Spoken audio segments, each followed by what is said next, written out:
Good evening दोस्तों, हमारे channel में आपका स्वागत है। आइए आज हम यहाँ पर जो है हिंदी के कुछ क्वेश्चन देखेंगे।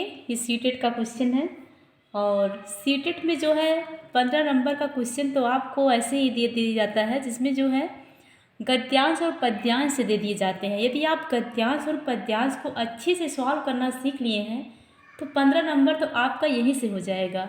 बाकी 15 नंबर की पेडागॉजी आती है, तो इसलिए जो है गद्यांश और पद्यांश पे आप जितना वर्क करेंगे, जितना आप उसको प्रैक्टिस करेंगे, वो आपके लिए उतना ही ज़्यादा आसान हो जाएगा। चलिए हम गद्यांश देखते हैं। कभी सोचा है भारत में कितने प्रकार के वाद्य यंत्र प्रचलित हैं? सोचने में शीघ्रता मत कीजिए। तमिलनाडु केरल से कश्मीर तक, राजस्थान गुजरात में नागालैंड मणिपुरी तक, इस भारत नाम विशाल भूखंड में सैकड़ों प्रकार के वाद्य यंत्र परंपरा से प्रचलित रहे हैं।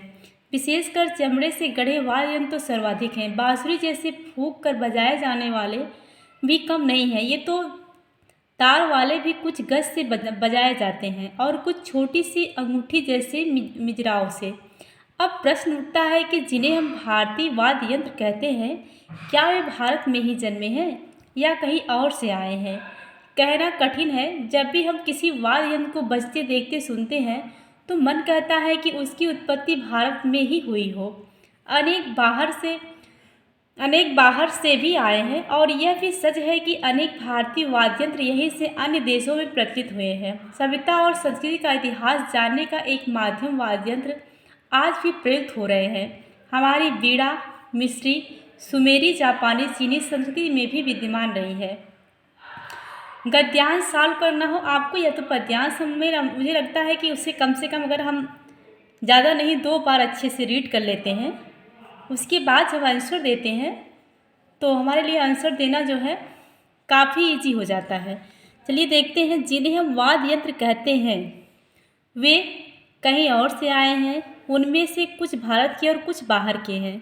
वे चीन और इंडोनेशिया के हैं। वे भारत में ही जन्मे हैं।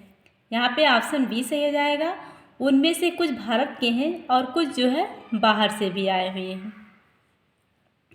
अगला क्वेश्चन हमारा है, कौन सा भारतीय वाद्य यंत्र मिस्र, चीन, जापान आदि की संस्कृति में भी विद्यमान है? यहाँ पे जो है ऑप्शन आपको दिया है तबला, झांझ, वीणा, बांसुरी। यहाँ पे ऑप्शन सी सही हो जाएगा, वीणा। यहाँ पे देखिए, हमारी वीणा मिस्री, सुमेरी, जापानी, चीनी संस्कृति में भी विद्यमान रही है।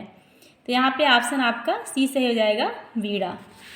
अगला क्वेश्चन है, कौन सा कथन असत्य है? तमिलनाडु और केरल के वाद्य यंत्र सबसे प्रसिद्ध हैं।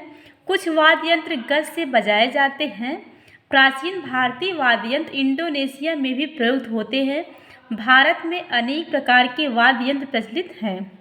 ऑप्शन ए सही है। तमिलनाडु और केरल के वाद्य यंत्र सबसे प्रसिद्ध हैं। ऐसा गद्यांश में कहीं नहीं दिया गया है। गद्यांश के अनुसार सभ्यता और संस्कृति का इतिहास जानने में सहायक है। साहित्यिक ग्रंथ, वाद्य यंत्र, कलाकार, प्राचीन यंत्र। ऑप्शन बी सही हो जाएगा, वाद्य यंत्र। भारतीय शब्द व्याकरण की दृष्टि से है सर्वनाम, विशेषण, क्रिया, संज्ञा। भारतीय शब्द क्या है? विशेषण है। किस शब्द से उपसर्ग और प्रत्यय दोनों है? किस सर्ग में? भारतीय, शीघ्रता, विशाल, प्रचलित। यहाँ इस शब्द में है उपरा उपसर्ग है और प्रचलित इत प्रत्यय है। तो यहाँ पे डी ऑप्शन सही हो जाएगा। वेदों में चर्चित कुछ वाद्य यंत्रों के प्रमाण मिले हैं। ऑप्शन ए है हड़प्पा सभ्यता से, सुमेरी संस्कृति में, पुराणों में, भारतीय सभ्यता में। ऑप्शन ए सही हो जाएगा, हड़प्पा सभ्यता में। जन्म शब्द का समानार्थी है उत्पत्ति, उल्लेख, विद्यमान, प्रयुक्त। जन्म शब्द का समानार्थी क्या है? विद्यमान, उत्पत्ति है। भूखंड शब्द से समास है। भूखंड शब्द में समास है कर्मधारय समास, द्वंद्व समास, द्विगु समास, तत्पुरुष समास। भूखंड यहाँ पे कौन सा समास है? तत्पुरुष समास।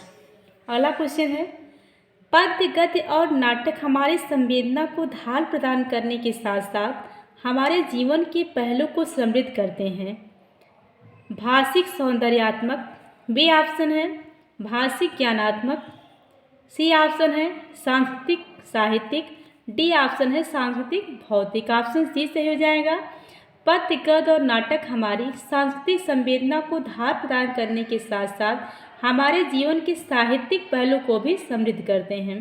अगला क्वेश्चन है, नेक्स्ट गद्यांश यहाँ पे है, उसको भी हम देख लेते हैं। पर्यावरण के प्रति हमारी संवेदनशीलता प्राचीन काल से ही मिलती है। अथर्ववेद में लिखा है, भूमि माता है और हम पृथ्वी की संतान है। एक स्थान पर यह भी लिखा है कि हे पवित्र करने वाली भूमि, हम कोई ऐसा काम न करें जिससे तेरे हृदय को आघात पहुँचे। हृदय को आघात पहुँचाने का यह अर्थ है पृथ्वी के पारिस्थितिकी तंत्र के साथ क्रूर छेड़छाड़। हमें प्राकृतिक संसाधनों से के अप्राकृतिक और असीमित दोहन से बचना होगा। आज आवश्यकता इस बात की है कि विश्व के तमाम राष्ट्र जलवायु परिवर्तन के गंभीर खतरे को लेकर आपसी मतभेद भुला दें और अपनी अपनी जिम्मेदारी ईमानदारी से निभाएं, ताकि समय पहले शरणार्थ से उबरा जा सके। विश्व विनाश से निपटने के लिए सामूहिक एवं व्यक्तिगत प्रयासों की जरूरत है। इस दिशा में आंदोलन हो रहे हैं। अरण्य रोदन के बदले अरण्य संरक्षण की बात हो रही है। सचमुच हमें आत्मरक्षा के लिए पृथ्वी की रक्षा करनी होगी। भूमि माता है और हम उनकी संतान, इस कथन को चरितार्थ करना होगा। क्वेश्चन देखिएगा, हम पृथ्वी की संतान हैं। हम से तात्पर्य है संसार के सभी लोग, हम सभी नागरिक, एक खास देश के लोग, हम भारतवासी। ऑप्शन ए सही हो जाएगा, संसार के सभी लोग। पर्यावरण का संधि विच्छेद होगा। परधन आवरण, परधन यावरण, परिधन आवरण, परिधन यावरण। ऑप्शन सी से हो जाएगा, परिधन आवरण। हम प्रकृति के हृदय को आघात पहुंचाते हैं यदि हम पारिस्थितिकी से छेड़छाड़ करते हैं, पृथ्वी की खुदाई करते हैं, संसाधनों का दोहन करते हैं, पृथ्वी से बुरा व्यवहार करते हैं। ऑप्शन ए से हो जाएगा, पारिस्थितिकी से छेड़छाड़ करते हैं। शरणार्थ से उबरा जा सके, उबरा का अर्थ है हटा, बचा, निपटा, तैरा। ऑप्शन यहाँ पे बी सही हो जाएगा, बचा। गद्यांश में चरितार्थ करना का उल्लेख है। इसका आशय है बहस करना, सिद्ध करना, अपनाना, चरित्र निर्माण करना। ऑप्शन बी सही हो जाएगा, सिद्ध करना। विश्व के सभी देशों से अपेक्षा की गई कि वे पर्यावरण की रक्षा करें, अपने उत्तरदायित्व ईमानदारी से निभाएं, व्यक्तिगत प्रयास करें, मिलजुल कर कार्य करें। यहाँ पे ऑप्शन आपका बी सही हो जाएगा कि विश्व के सभी देशों से अपेक्षा की गई है कि वे अपने उत्तरदायित्व को ईमानदारी से निभाएं।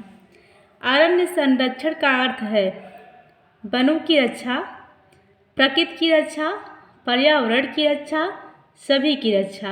ऑप्शन ए से हो जाएगा, अरण्य मतलब वन, वनों की रक्षा। जो संबंध माँ और उनकी संतान में है वही संबंध है पृथ्वी और पृथ्वी निवासियों में, माता और पुत्र में, धरती और सभी देशों में, प्रकृति और पर्यावरण। ऑप्शन ए से हो जाएगा, पृथ्वी और पृथ्वी निवासियों में। क्रूर शब्द है। ऑप्शन ए सर्वनाम, क्रिया, विशेषण, संज्ञा। क्रूर क्या है? विशेषण शब्द है जो किसी गुण दशा को जहाँ पर प्रदर्शित किया जाता है वहाँ पे विशेषण होता है। थैंक यू दोस्तों, मिलते हैं हम नेक्स्ट सेशन में। और ये जो हमने गद्यांश सॉल्व कराया है, आप अगर परीक्षा यूपी टेट या सुपर टेट किसी भी एग्जाम की परीक्षा दे रहे हैं और वहाँ पे गद्यांश या पद्यांश से रिलेटेड क्वेश्चन पूछे जा रहे हैं, तो भी आपके लिए ये क्लास जो है काफ़ी हेल्पफुल होगा। Thank you.